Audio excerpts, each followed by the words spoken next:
Escucha usted palabra de gracia, la palabra que edifica en la piedad.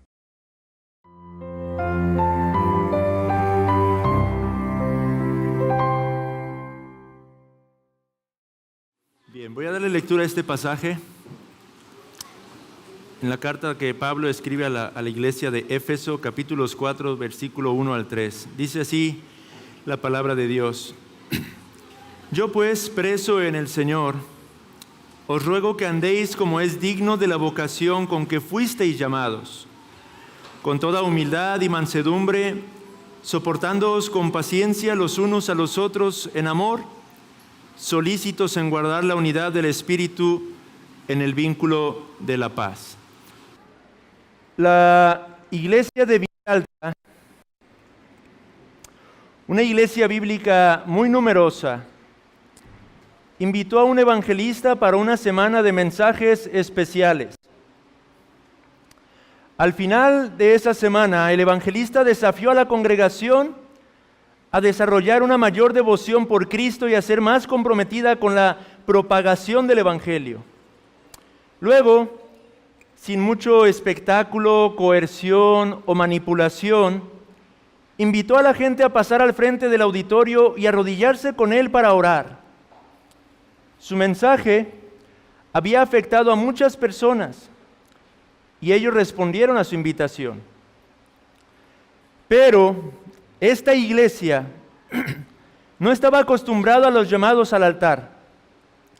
Y al terminar la reunión, un miembro prominente expresó, de modo que lo escucharan los que estaban a su alrededor, que él estaba en desacuerdo con los llamados al altar, con el llamado al altar del evangelista. El enojo que comunicaban tanto sus palabras en voz alta como sus expresiones faciales sorprendió a los que estaban alrededor de él.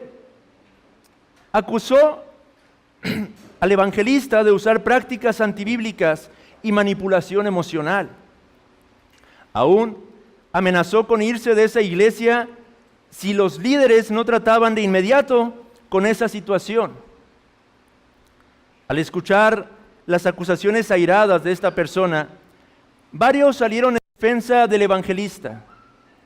Podían ver que Dios había usado al evangelista para reavivar la iglesia que estaba fría en lo espiritual y apoyaban su petición de mayor evangelización.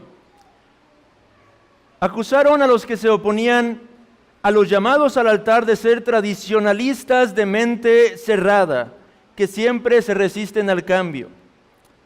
También los acusaron de ser insensibles a la guianza del Espíritu Santo y a no preocuparse por los perdidos.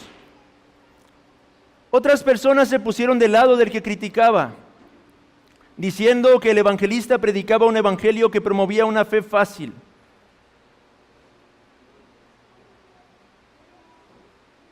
Levantaron falso testimonio en contra del evangelista en relación a sus motivaciones y su carácter, y tildaron de liberal a todo aquel que lo apoyaba. También acusaron a los líderes de la iglesia de no tener discernimiento espiritual y llegaron al punto de pedir la renuncia del equipo de liderazgo, acusándolos de haber pecado por invitar a un lobo vestido de oveja a predicar en la iglesia. Rápidamente los chismes y los rumores llenaron las líneas telefónicas. Ofensas del pasado entre creyentes fueron reavivadas y acusaciones dañinas se lanzaban en toda dirección. Palabras retadoras y cargadas de enojo pasaron a ser la forma natural de expresión, así como verdades a medias, temor, sospecha y falta de confianza. Familias y amigos eran obligados a elegir bandos.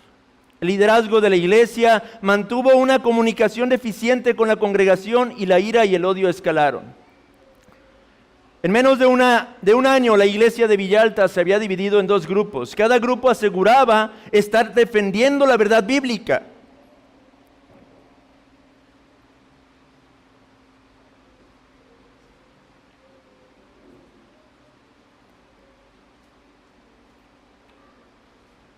y no había deseo de parte de ninguno de los lados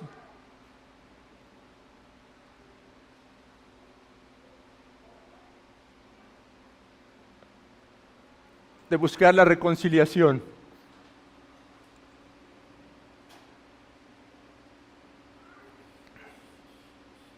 Antes bien estaban contentos de haberse librado el uno del otro. Aunque el nombre Villalta, hermanos, y este relato son una ficción,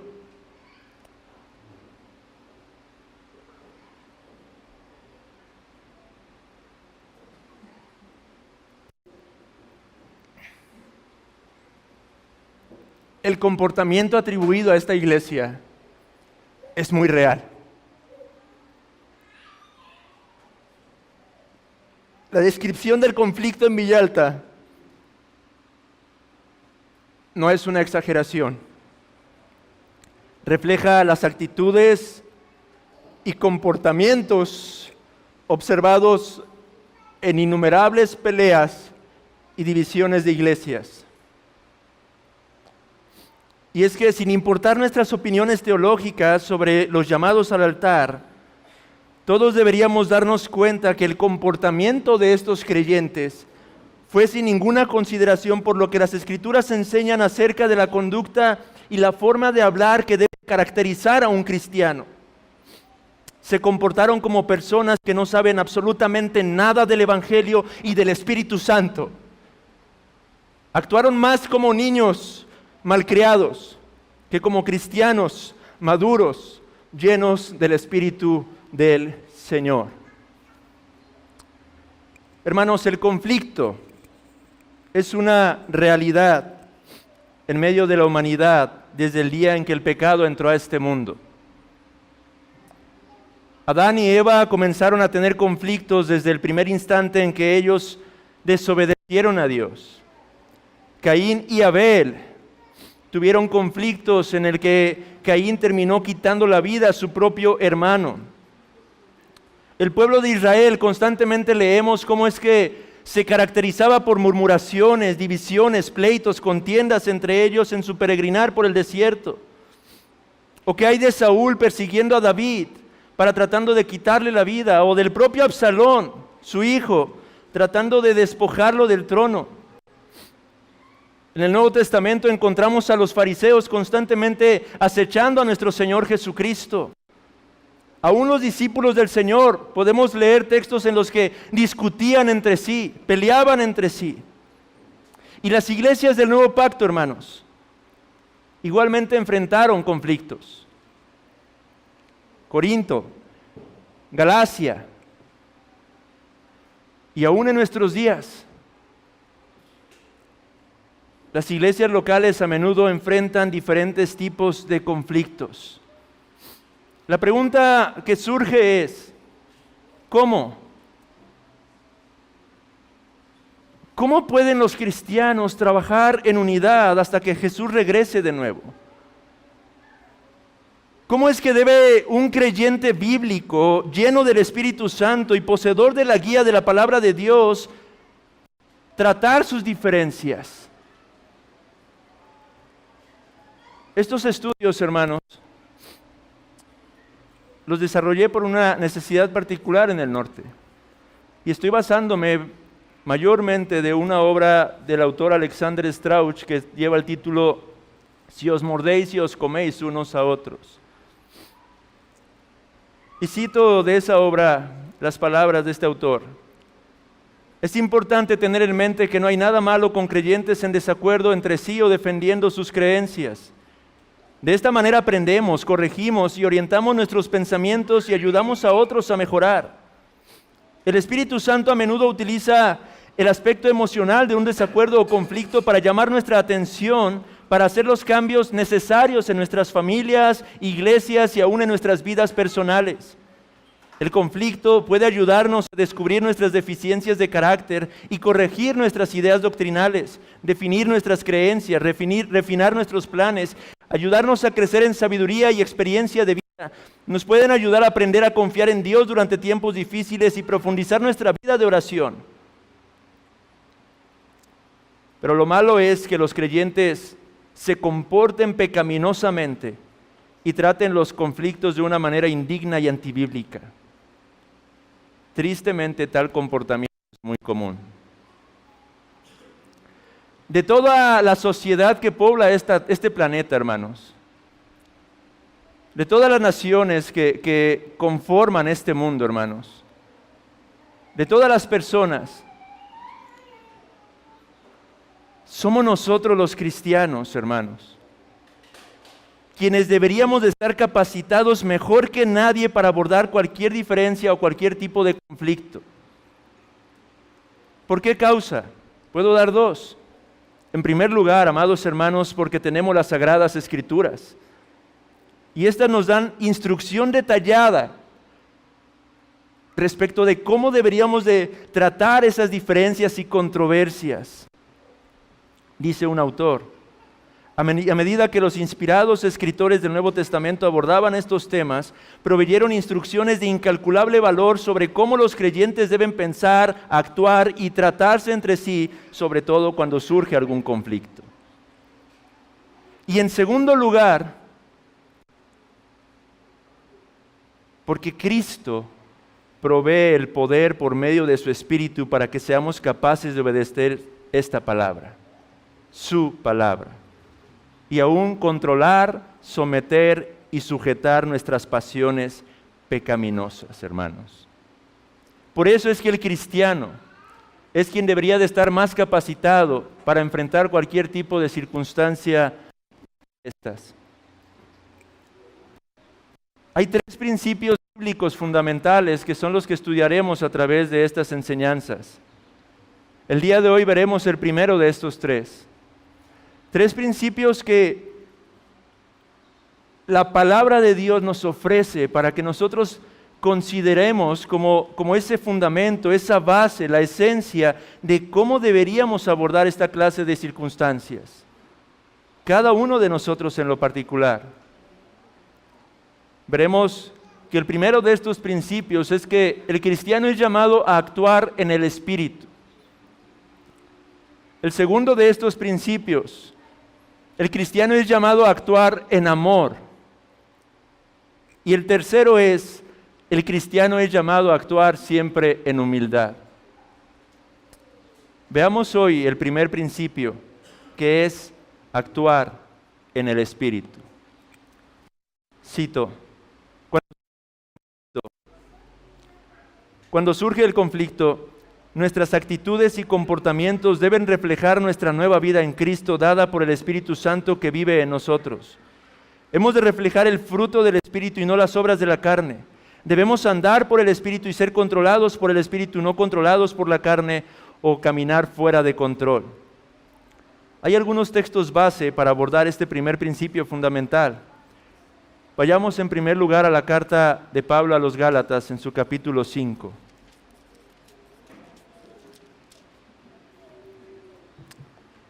El primer punto de esta lección, hermanos, de actuar en el Espíritu, es el siguiente. Cuando enfrentes conflicto, no muestres las obras de la carne.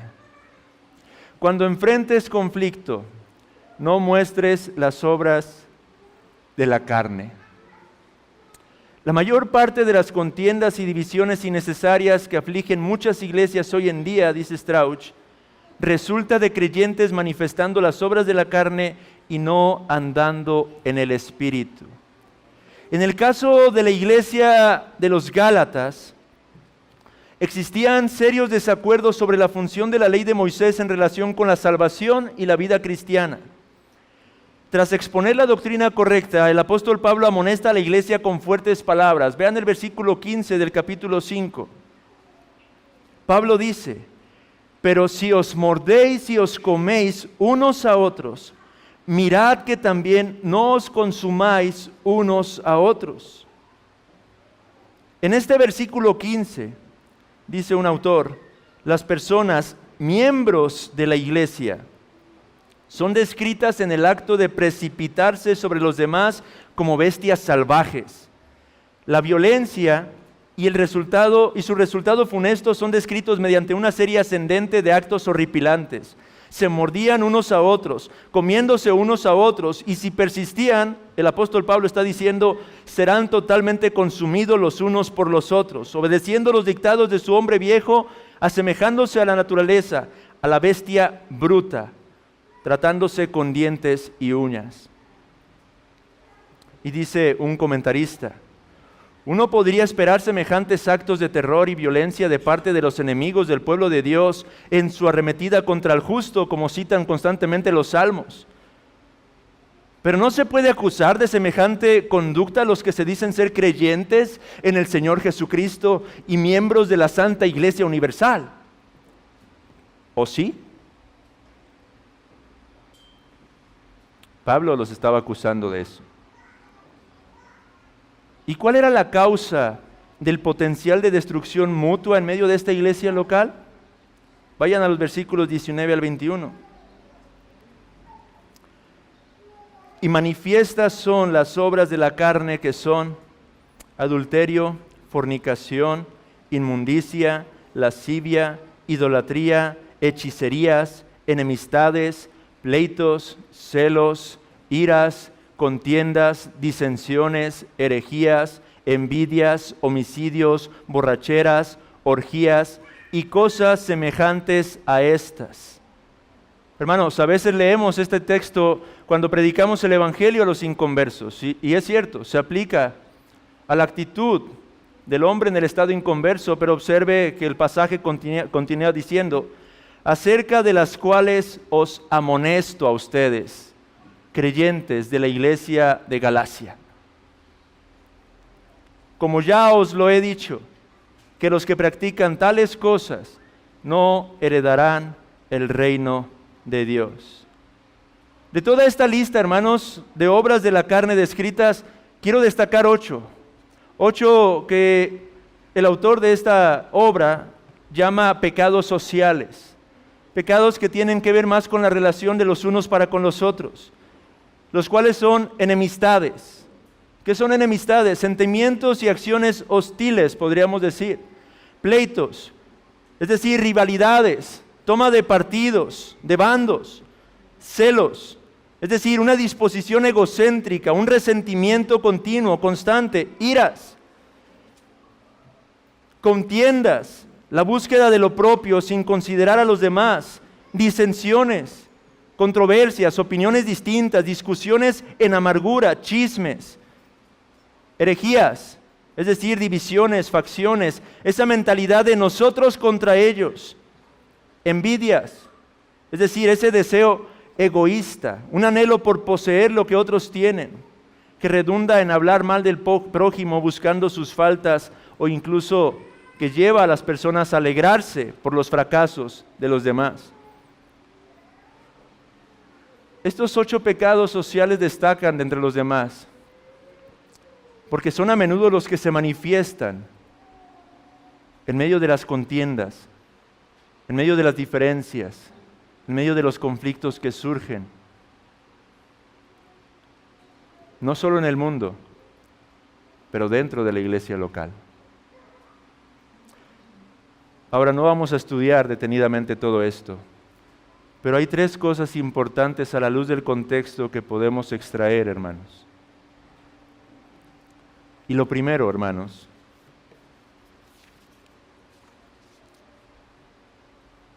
el Espíritu Santo, la tercera persona de la divinidad, está completamente en contra de estas obras de la carne, hermanos. Vean los versículos 16 y 17 del capítulo 5. Digo pues, andad en el Espíritu y no satisfagáis los deseos de la carne, porque el deseo de la carne es ¿contra qué? Contra el Espíritu. Y el del Espíritu es contra la carne, y estos se oponen entre sí. El Espíritu Santo, hermanos, está completamente en contra de toda obra de la carne. Esa es una realidad. Pero en segundo lugar, a la luz del contexto, aprendemos y entendemos que en última instancia, La raíz de esta clase de comportamiento no es otra cosa sino el orgullo. Versículo 26. No nos hagamos vanagloriosos, irritándonos unos a otros, envidiándonos unos a otros. Esa palabra vanagloriosos, la palabra griega que significa una gloria vana, es decir, una arrogancia que engaña a sí misma, una gloria impulsada por delirios personales de grandeza, un engreimiento sin fundamento, una jactancia donde no hay absolutamente nada de qué jactarse, un orgullo o presunción vacíos, una mera pretenciosidad. Eso es vanagloria. El orgullo, entonces, es la raíz de todas estas actitudes carnales, de todas estas actitudes, de todas estas obras de la carne, hermanos. Cuando nos consideramos a nosotros mismos como superiores a los demás, o como que nuestros pensamientos o posturas son mucho más dignas que la de cualquier otro. Y en tercer lugar, a la luz del contexto también aprendemos que el llamado bíblico no solamente es a no actuar en la carne, sino a hacer completamente lo opuesto. Versículo 13. Porque vosotros, hermanos, a libertad fuisteis llamados, solamente que no uséis la libertad como ocasión para la carne, sino que servíos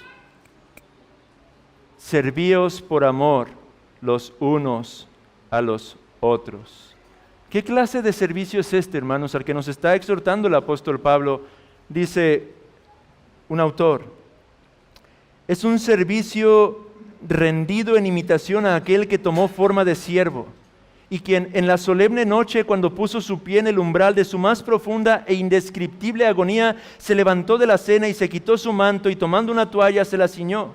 Luego puso agua en un lebrillo y comenzó a lavar los pies de los discípulos y a enjugarlos con la toalla con que estaba ceñido.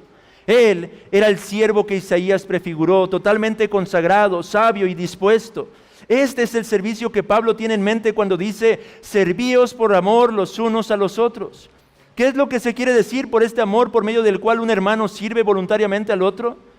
En él está comprendido todo esto: profundo afecto, ternura abnegada, compasión genuina, prontitud para dar ayuda, gran esfuerzo para promover el bienestar del hermano.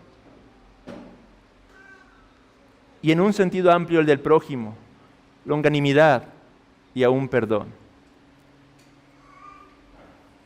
Cuando enfrentes conflicto, entonces, hermano, en primer lugar, recordemos, no mostremos las obras de la carne. No solamente la iglesia de los Gálatas, pero aún también la iglesia de Corintio. Es otro ejemplo e ilustración de actuar de esta manera. Dice otro comentarista, no había otra iglesia fundada por Pablo, por lo que sabemos, que estuvo tan plagada por el pecado y la división, refiriéndose a los corintios. En la iglesia de Corintio, hermanos, existían una gran cantidad de errores y pecados que el apóstol Pablo tuvo que tratar. Vayan a la primera carta a los Corintios.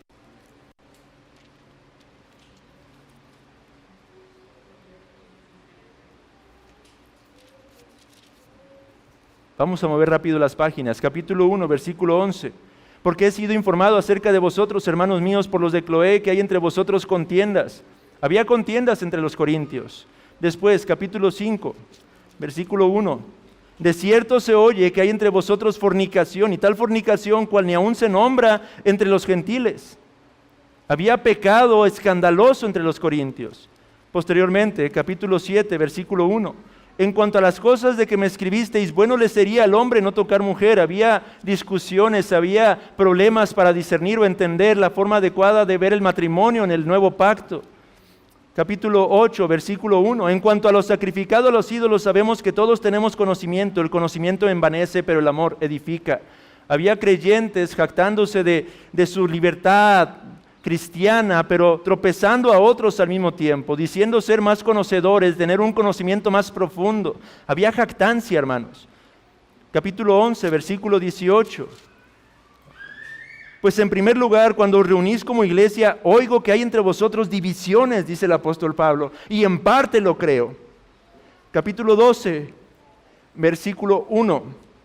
No quiero, hermanos, que ignoréis acerca de los dones espirituales. Había ese mal entendimiento de la necesidad, del uso, de la utilidad de los dones espirituales entre ellos y excesos en cuanto a esto. Capítulo 15, versículo 12. Pero si se predica de Cristo que resucitó de los muertos, ¿cómo dicen algunos entre vosotros que no hay resurrección de muertos? Hermanos, había toda clase de conflicto, pecado, divisiones, pleitos, contiendas. ¿Y cuál era la causa, hermanos? Regresen al capítulo 3, versículos 1 al 4. De manera que yo, hermanos, no puedo hablaros como a espirituales, sino como a carnales, como a niños en Cristo. Os di a beber leche y no vianda, porque aún no erais capaces, ni sois capaces todavía. Porque aún sois carnales, dice el apóstol. Pues habiendo entre vosotros celos, contiendas y disensiones, ¿no sois carnales y andáis como hombres? Porque diciendo el uno, yo ciertamente soy de Pablo, y el otro, yo soy de Apolos, ¿no sois carnales? Ahora no vamos a entrar en discusión. Ustedes saben que la doctrina del cristiano carnal es una doctrina que aborrezco y que considero completamente antibíblica. No está diciendo Pablo que hay cristianos que son carnales. Más adelante los exhortaría, examínense. Examinaos a vosotros mismos, les exhorta posteriormente. ¿Un cristiano puede actuar en las obras de la carne? Sí. Pero un cristiano se va a arrepentir y va a corregir. Pero cuando un hombre que dice ser cristiano vive constantemente de esa manera, Pablo el apóstol exhorta, examinaos a vosotros mismos. Los creyentes de Corintio entonces se jactaban de su espiritualidad y conocimiento, sin embargo sus peleas, celos y sectarismo mostraban que no andaban en el Espíritu. Poseían abundantes dones espirituales, sin embargo carecían de la gracia del Espíritu. Su forma de conducta era inconsistente con el verdadero llamado del cristianismo. Y en su segunda carta a los Corintios se ve obligado a abordar una vez más algunos conflictos y enumera de manera similar al escribir que cuando escribió a los Gálatas 8 pecados de discordia. Segunda de Corintios 12:20 dice, pues me temo que cuando llegue no os halle tales como quiero, y yo sea hallado de vosotros cual no queréis, que haya entre vosotros contiendas, envidias, iras, divisiones, maledicencias, murmuraciones, soberbias, desórdenes. Dice un autor, no podía haber esperanza de unidad en la iglesia de Corinto hasta que los creyentes reconocieran y se arrepintieran de su conducta carnal y anticristiana. Hermano, en primer lugar entonces, cuando enfrentes conflicto, no muestres las obras de la carne. Estamos abordando el contexto de la iglesia local, pero ¿qué hay de los hogares? ¿Qué hay esposos, esposas? Cuando hay alguna diferencia, aplica este principio. No muestres las obras de la carne. En segundo lugar, segundo punto de nuestra lección. Cuando enfrentes un conflicto, no solo no muestres las obras de la carne, pero muestra el fruto del Espíritu. Lo que el creyente no debe hacer cuando se ve involucrado en un conflicto es volver a actuar como en sus viejos tiempos antes de la conversión, cuando la carne impulsaba su comportamiento. Efesios 4, versículo 1 al 17, habla de la vida nueva en Cristo. Habla de que nosotros somos llamados a conducirnos de una manera completamente distinta a como lo hace la gente del mundo. Déjeme ir brevemente a ese texto, aunque no lo tenía aquí señalado para citar.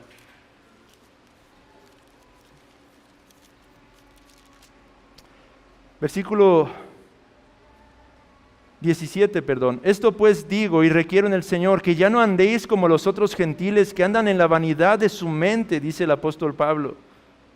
Versículo 22, en cuanto a la pasada manera de vivir, despojaos del viejo hombre que está viciado conforme a los deseos engañosos, y renovaos en el espíritu de vuestra mente, y vestíos del nuevo hombre creado según Dios, en la justicia y santidad de la verdad. La vida cristiana, hermanos, comienza en el momento en que una persona recibe al Espíritu y experimenta esa profunda y radical transformación. En la misma carta a los Gálatas, el apóstol Pablo menciona en varias ocasiones cómo es que el cristiano debería de caracterizarse por ser guiado por el Espíritu Santo. Él dice en el versículo 16, digo pues, andad en el Espíritu.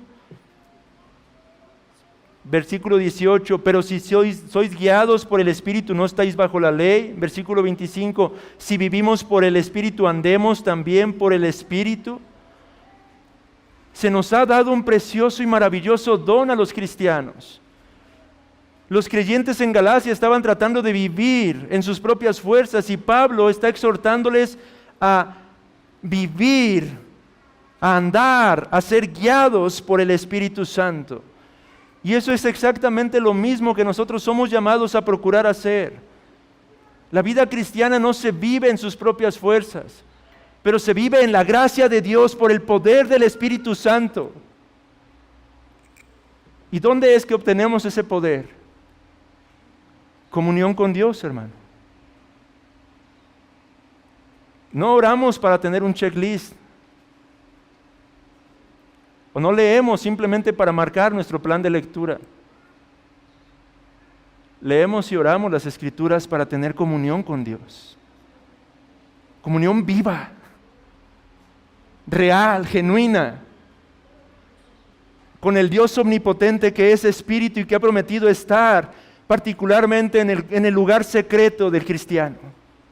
Y aún en medio de su iglesia, cuando ésta se reúne y se congrega para adorarle y hacerlo en espíritu y en verdad.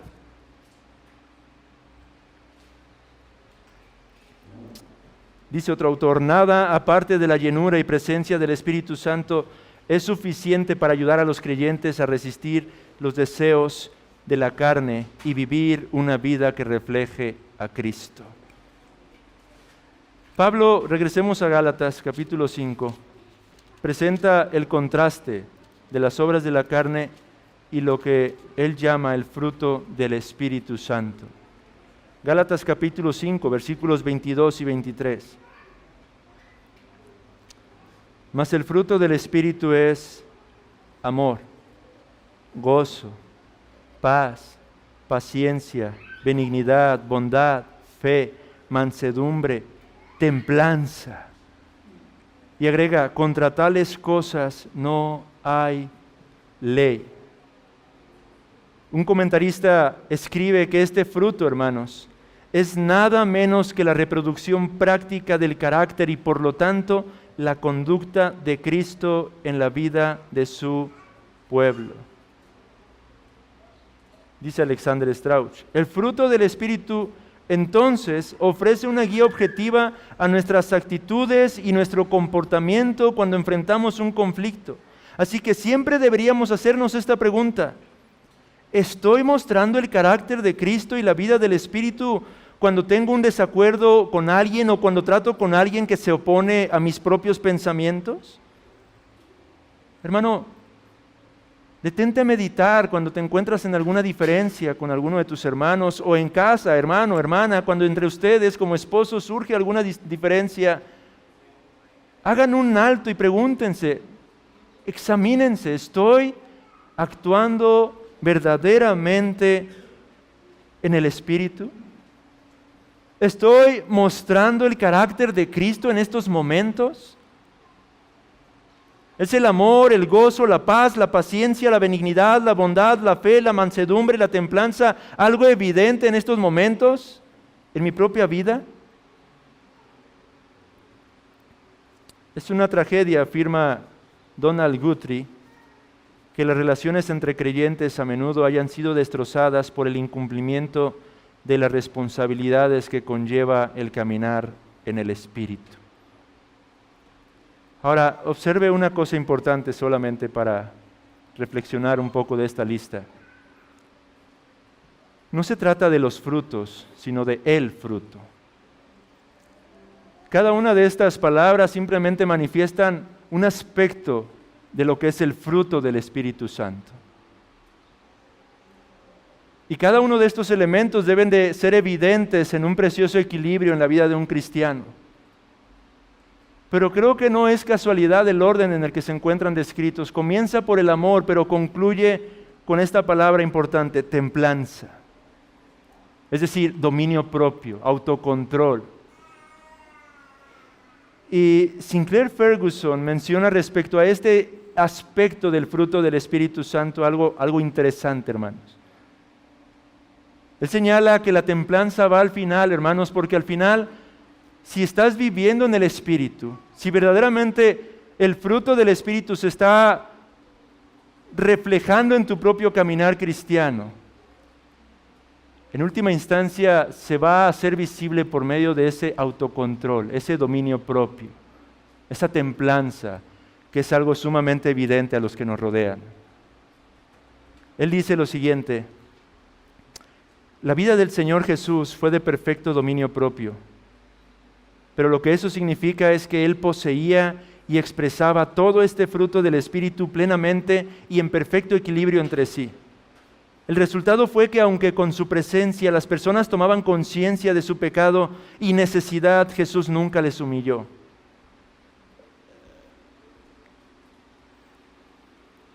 No ahuyentó a los débiles, ni a los necesitados. No. Había algo, dice Ferguson, magnéticamente atractivo en él. Su templanza significaba que era capaz de expresar todo el fruto del Espíritu de un modo que debía ser como escuchar hermosas voces cantando en armonía, entrelazándose unas con otras para realzar cada una de ellas. Solo el Espíritu del Señor Jesús puede hacernos semejantes a Jesús, hermanos, y producir en nosotros el fruto del Espíritu. Y cuando Él hace eso, nuestras vidas se vuelven como árboles que dan fruto y florecen maravillosamente. No solo entonces no actuemos en las obras de la carne, pero mostremos el fruto del Espíritu, hermanos. Tercer punto de nuestra lección, solamente este y uno más. Cuando enfrentes conflicto, muestra la sabiduría de lo alto, hermano. Vayan a la carta de Santiago, capítulo 3.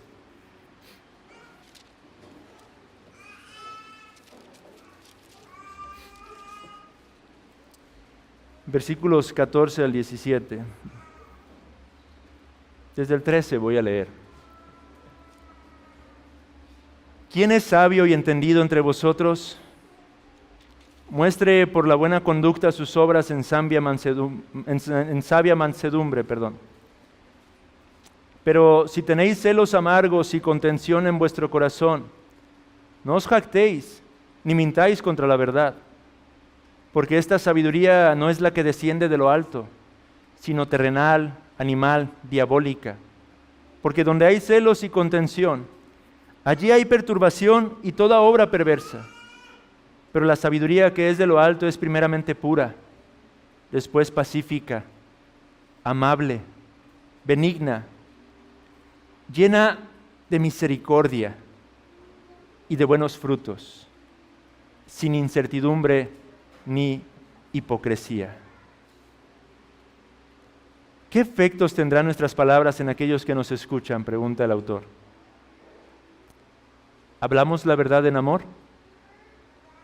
¿Controlamos nuestra ira y especialmente nuestra lengua? David mismo sabía que él solo no podía contener su lengua. Por consiguiente oró con fervor, Salmo 141:3, pidiendo que Dios lo ayudara. Pon guarda a mi boca, oh Jehová, guarda la puerta de mis labios. Y es que el contexto de este pasaje, hermanos, es sobre el uso pecaminoso de la lengua y la necesidad de aprender a controlar nuestras palabras.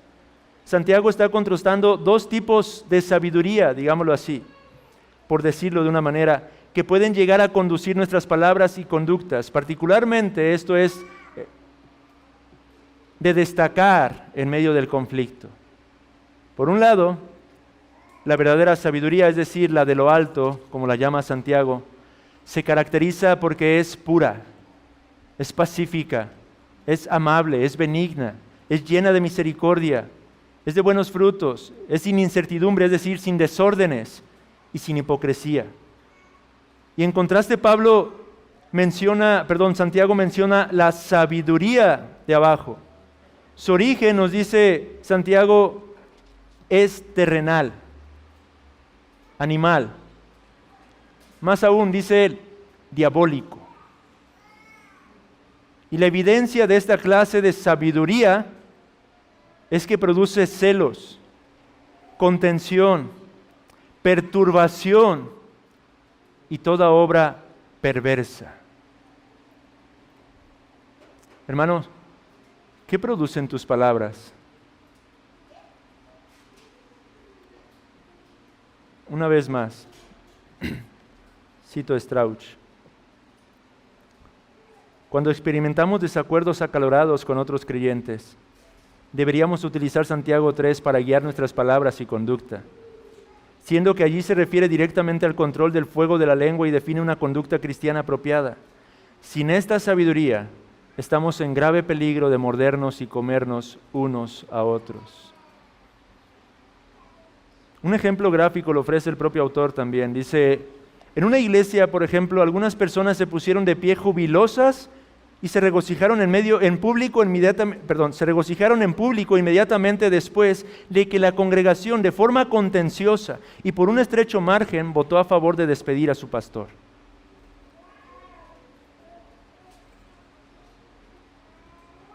Continúa diciendo, parecía no importarles que los niños del pastor estuvieran cerca mirando cómo la gente celebraba la destitución de su padre de su posición. Pregunta, ¿qué impacto cree usted que tuvo este comportamiento en la opinión de aquellos niños acerca del pueblo cristiano y la vida aún dentro de una iglesia local? Pero una pregunta más importante aún, ¿cómo cree usted que Dios ve esa clase de conductas? Hermano, ¿qué impacto cree usted que tendrá en los que le rodean la conducta que a menudo pudiéramos mostrar, sobre todo en medio de algún tipo de conflicto? ¿Qué opinión podrían llegar a tener las personas alrededor nuestro, los incrédulos alrededor de nosotros, respecto de la vida cristiana? Quizá las personas del ejemplo que celebraron de esa manera puedan haber pensado que obtuvieron una victoria. Pero no olvidemos, hermanos, que hay un día en el que se establecerá un tribunal, en el que ahí realmente se proporcionará la última palabra sobre esta clase de éxitos. Déjenme concluir y apresurarme, hermanos, porque 3 puntos llevamos hasta aquí. Cuando enfrentes conflicto, no muestres las obras de la carne. Cuando enfrentes conflicto, muestra el fruto del Espíritu Santo. Cuando enfrentes conflicto, muestra la sabiduría de lo alto. 4 y último lugar, aprendamos a tratar nuestros desacuerdos como cristianos verdaderamente controlados por el Espíritu del Señor, hermanos. Una vez más cito del autor, si tan solo pudiéramos reconocer que cada conflicto es una prueba de si vamos a manifestar el carácter de Cristo, la sabiduría de lo alto y la realidad del Evangelio en nuestras vidas. En los 2 ejemplos citados, la pregunta es, ¿qué podrían haber hecho diferente estos hermanos para conducirse en el Espíritu y mostrar verdadera obediencia al Señor? ¿Qué deberían de haber hecho los miembros de la iglesia de Villalta, de este ejemplo ficticio que dábamos, pero que se acerca mucho a la realidad de muchos contextos? ¿Qué deberían de hacer los cristianos que destituyeron a su propio pastor? ¿Cómo deberían de haber actuado? ¿Cómo se deberían de haber conducido? ¿Cómo deberíamos de conducirnos nosotros, hermanos, en medio de las diferentes dificultades que seguramente han surgido y seguirán surgiendo en medio de nosotros, hermanos?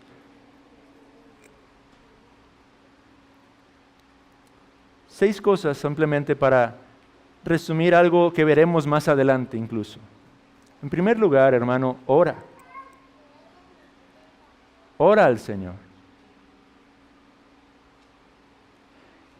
Y aquí déjeme traer una aplicación de algo que he aprendido últimamente. En Filipenses, capítulo 4.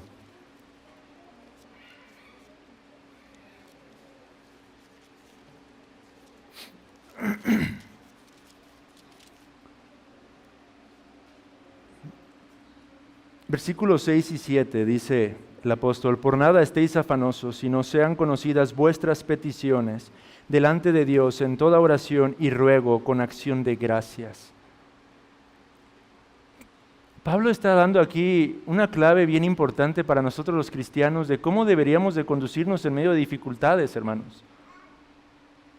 Él dice, ora. Él no está diciendo, dale vueltas en tu mente a la circunstancia. Él no está diciendo, reflexiona constantemente en todo lo que está pasando. Él dice, ora. Con todo tipo de ruego y con acción de gracias. Y cuando hacemos eso, ¿cuál es el resultado? Dice Pablo, y la paz de Dios, que sobrepasa todo entendimiento, guardará vuestros corazones y vuestros pensamientos en Cristo Jesús. Hermanos, cuando enfrentamos conflicto, a menudo lo que hacemos nosotros es darle vueltas y vueltas y vueltas en nuestra mente.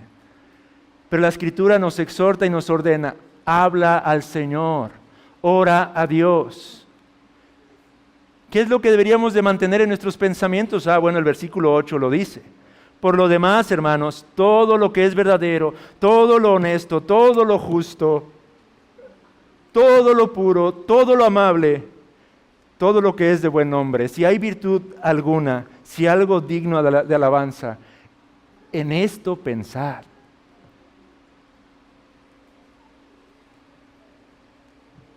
Los cristianos solemos afanarnos de más y afligirnos de más por no aplicar estos principios, hermanos. Dios espera que nos dirijamos a Él en oración, que lo hagamos, que presentemos toda clase de oración y ruego y lo hagamos con acción de gracias. Y es la forma en la que Él guardará nuestros pensamientos y en la medida en que nosotros también dedicamos nuestra mente a meditar en estas cosas dignas, Él es glorificado, hermanos. Así que en primer lugar, ora. En segundo lugar, revisa tus actitudes y conducta. Efesios 4:27 dice, ni deis lugar al diablo. Examínate, medita cómo estás actuando, medita cómo estás hablando, medita cómo estás dirigiéndote en medio de la circunstancia. En tercer lugar, actúa en amor. Esto lo veremos después. Será la siguiente lección, pero Efesios 4:2 leíamos, con toda humildad y mansedumbre, soportándoos con paciencia los unos a los otros en amor. Veremos en la siguiente lección qué implica actuar en amor verdaderamente. En cuarto lugar, busca consejo de hombres maduros, tus pastores principalmente. Pide dirección.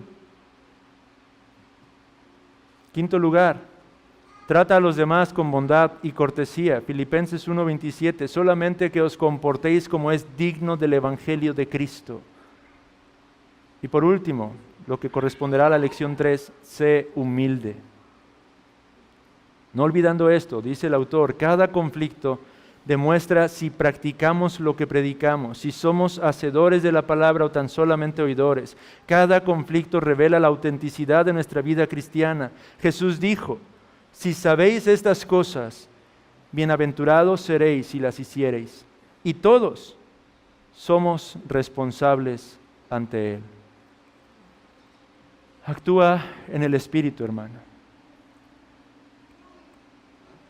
Que el Señor nos dé gracia para aplicar estos principios. Sé que, hermanos, no es una necesidad urgente en esta iglesia local el estudiar estos principios, pero es una necesidad y no deja de serlo.